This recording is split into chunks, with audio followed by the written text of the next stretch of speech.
احلى تتبيله هتجربوها للفراخ المشويه في البيت.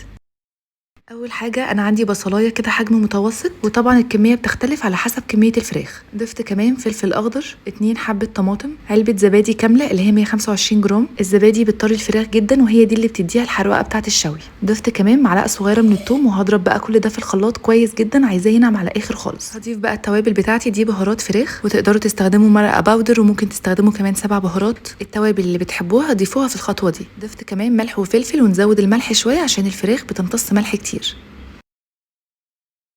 معلقه صغيره من المستردة بتديها طعم حلو قوي، وهقلبهم بقى كويس جدا مع بعض. هي سهله جدا، بس في الشوي بعد كده والنتيجه النهائيه بتكون خطيره. نفس التتبيله دي تقدروا تستخدموها لصدور الفراخ المشويه على الجريل.